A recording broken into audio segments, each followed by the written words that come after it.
ఏపీలో గుడివాడ బెట్టింగ్ బంగారాజు మాజీ బూతుల మంత్రి ఇప్పుడు బూతుల యూనివర్సిటీ వీసీ కొడాలి నాని తొత్తరతో రేవంత్ రెడ్డిపై చేసినటువంటి వ్యాఖ్యలతో రేవంత్ రెడ్డి తీవ్ర ఆగ్రహం వ్యక్తం చేసినట్టుగా తెలుస్తా ఉంది. రేవంత్ రెడ్డి దెబ్బకి కొడాలి నాని అడ్డంగా ఇరుక్కుపోయినట్టుగా తెలుస్తా ఉంది. అసలు ఇంతకీ రేవంత్ రెడ్డి ఎలా రియాక్ట్ అయ్యాడు, మరి ఇప్పుడు కొడాలి నాని ఏం పీక్తాడు అనేది ఈ వీడియోలో వివరించబోయే ముందుగా ఇప్పటివరకు మన ఛానల్ సబ్స్క్రైబ్ చేయని వాళ్ళు ఖచ్చితంగా సబ్స్క్రైబ్ చేయండి, మరో 10 మందితో చేయించండి. ఇక విషయానికి వస్తే రేవంత్ రెడ్డి అనేటువంటి వ్యక్తి గురించి అతను అసలు కాంగ్రెస్ పార్టీ అధికారంలోకి రాకూడదు అనుకున్నాడు జగన్మోహన్ రెడ్డి అడుక్కో. కాంగ్రెస్ అధికారంలోకి వచ్చిన రేవంత్ రెడ్డి ముఖ్యమంత్రి కాకూడదని కోరుకున్నారు జగన్మోహన్ రెడ్డి అడుక్కో. అయితే వీళ్ళందరి కళ్ళ అవుతూ కాంగ్రెస్ పార్టీ అధికారంలోకి వచ్చి రేవంత్ రెడ్డి ముఖ్యమంత్రి అయిన తర్వాత ఇక ఏమీ పీకలేనటువంటి వీళ్ళు ఉక్రోషంతో ఆక్రోశంతో అంటే రేవంత్ రెడ్డిని ఓడించడానికి బీఆర్ఎస్ కోసం ప్రచారం చేసినటువంటి వైఎస్ఆర్ కాంగ్రెస్ పార్టీ దౌర్భాగ్యులు గెలిచిన తర్వాత మాత్రం కనీసం రేవంత్ రెడ్డికి శుభాకాంక్షలు చెప్పాల పక్క రాష్ట్ర ముఖ్యమంత్రిగా ఉండి కూడా. ఈ విషయాన్ని రేవంత్ రెడ్డి గారు బయట మాట్లాడితే దీని మీద కొడాలి నాని అనేటువంటి కారు కుత్తలు కూసేటువంటి వాడు జగన్మోహన్ రెడ్డికి నోరు పెగలదు. లేదంటే జగన్మోహన్ రెడ్డి సామాజిక వర్గానికి సంబంధించినటువంటి మంత్రులు కానీ శాసనసభ్యులు కానీ ఎవరు కానీ ఎక్కువ తక్కువ మాట్లాడరు. ఎందుకంటే వాళ్ళందరినీ కాపాడుకుంటారు జగన్మోహన్ రెడ్డి, వీళ్ళని బలిపశువులు చేస్తాడు జగన్మోహన్ రెడ్డి, వీళ్ళని ఇంటి దగ్గర పెడిగ్రీ వేసేటువంటి సునకాలుగా ట్రీట్ చేస్తాడు జగన్మోహన్ రెడ్డి. అందుకని ఈ కొడాలి నాని అనేటువంటి తుత్తరగాడు కేసీఆర్కి తుంటెముకి ఇరిగింది కాబట్టి పరామర్శించాం. రేవంత్ రెడ్డికి ఏమైనా తుంటెముకి ఇరిగిందా? తుంటెముకి ఇరిగితే జగన్మోహన్ రెడ్డి పరామర్శిస్తాడా? తుత్తర మాటలు బలే ఉండాలి.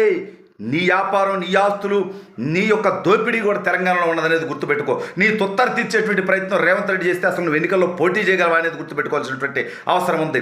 ఓడిపోయిన తర్వాత ఆంధ్రప్రదేశ్లో బతకాలంటే నీ తొత్తర తీరుద్ది, తెలంగాణలో బతకాలని ఆలోచించుకునేటువంటి నువ్వు రేవంత్ రెడ్డి గురించి కారు కూతలు కూసి మరి రేపు తెలంగాణలో ఎలా ఉండాలనుకుంటున్నావు? అయినా నీదేం పోయిందిరా స్వామి, నీకంటే వేల కోట్లు లక్షల కోట్ల ఆస్తులు వ్యాపారాలు తెలంగాణలో ఉన్నాయి మీ నాయకుడు జగన్మోహన్ రెడ్డి. మీ నాయకుడు జగన్మోహన్ రెడ్డి ఒక్క మాట నోరు తెరిచి వాళ్ళు రేవంత్ రెడ్డికి వ్యతిరేకంగా మాట్లాడేటువంటి దమ్ము ధైర్యం ఉంటే నువ్వు కాదా కొడాలని మాట్లాడు. ఏం తుత్తర మాటలు రాయి అంటే తుంటెముకు విరిగితేనే మీరు పరామర్శలు చేస్తారా?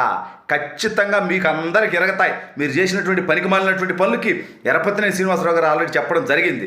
నిన్ను కరెక్ట్గా 4 నెలల్లో బెజవాడ బెంచ్ సర్కిల్లో గొడ్డలు వడదీసి అదేదో సినిమాలో రామిరెడ్డిని కొట్టుకుంటా పోతానని చెప్పి కూడా ఎరపతినేని గారు చెప్పడం జరిగింది. అప్పుడు నీ తుంటి ఎముక ఇరిగితే రేవంత్ రెడ్డి గారు కాదు కానీ ఎవరో ఒక రేవంత్ రెడ్డి అభిమాని మాత్రం ఖచ్చితంగా నిన్ను పరామర్శిస్తాడు, గుర్తుపెట్టుకో.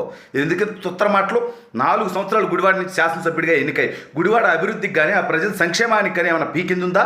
అదేమంటే గతంలో 3 సార్లు ప్రతిపక్షంలో ఉన్నా అధికార పార్టీలో లేనన్నావు, ఇప్పుడు అధికార పార్టీలో ఉన్నావు, దాదాపు 3 సంవత్సరాలు మంత్రిగా ఉన్నావు. ఏం చేసావు గుడివాడ ప్రజలకి? గుడివాడ అభివృద్ధి కోసం ఏం పీకావు నువ్వు? ఆ రోడ్లలో మార్పు వచ్చిందా? గుడివాడలో మార్పు వచ్చిందా అని నేను అడుగుతా ఉన్నా. గుడివాడకి విష సంస్కృతి అయినటువంటి క్యాసినోని తెచ్చినటువంటి దౌర్భాగ్యుడిగా మిగిలేవు. ఇవాళ గుడివాడ ప్రజలు మా శాసనసభ్యుడితను అని చెప్పుకోవాలంటే సిగ్గుపడే విధంగా నీ నీచమైనటువంటి ప్రవర్తన ఉన్నది. అది నిజం కాదా? ఇవాళ 4.5 సంవత్సరాలుగా నీ పార్టీ అధికారంలో ఉంది. గుడివాడ కోసం ఏం చేసావో చెప్పవా పనికిమాలినోడా? ఇది వదిలేసి చంద్రబాబు లోకేష్ బాబు, పవన్ కళ్యాణ్, చంద్రబాబు లోకేష్ బాబు చివరికి దిగజారిపోయి నీకు రాజకీయ జన్మనిచ్చినటువంటి తెలుగుదేశం పార్టీ, నీకు అవకాశం ఇచ్చినటువంటి చంద్రబాబు నాయుడు గారిని వాళ్ళ కుటుంబ సభ్యులను కూడా నిత్యంగా మాట్లాడేందుకు నువ్వు తెగబడతా ఉన్నావే.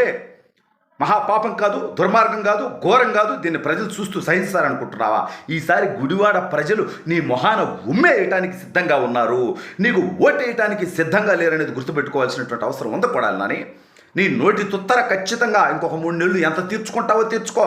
ఆ తర్వాత ఆల్రెడీ నువ్వు కూసినటువంటి కారు కొత్తలకి నీకేదో క్యాన్సర్ వచ్చిందని, ఆ తర్వాత నాకు సీటే వద్దంటున్నావని, నీ తమ్ముడు కూడా కీమంటున్నావని, ఎన్నికల నుంచి పారిపోతున్నావని రకరకాల వార్తలు వచ్చాయి. సరే, ఆ వార్తలన్నీ వచ్చిన తర్వాత పొరుగు తక్కువ ఇద్దని మళ్ళీ ఇప్పుడు నువ్వే పోటీ చేసేటువంటి ప్రయత్నం చేయొచ్చు. మరోవైపు నువ్వు ఎట్టాగో ఓడిపోతావు కాబట్టి నీకు ఎమ్మెల్యే సీటు కూడా జగన్మోహన్ రెడ్డి ఇవ్వడనేటువంటి టాక్ కూడా బలంగా వినిపిస్తుంది. ఎందుకంటే మంత్రిగా ఉన్నటువంటి నిన్ను తీసేసి అనేక మందిని మంత్రులుగా కొనసాగించాడు. అంటే నీ బతికేంది, జగన్మోహన్ రెడ్డి నీకు ఇచ్చేటువంటి విలువేందో అక్కడే అర్థమైంది. నీకు కేవలం నీకు పెడిగ్రీ వేయటం, చంద్రబాబు నాయుడు గారి మీద, లోకేష్ గారి మీద మొరిగించటం, కమ్మ సామాజిక వర్గం మీద, ఎన్టీ రామారావు గారి కుటుంబ సభ్యుల మీద నీలాంటి వ్యక్తితో కారు కుత్తలు కూపించటం.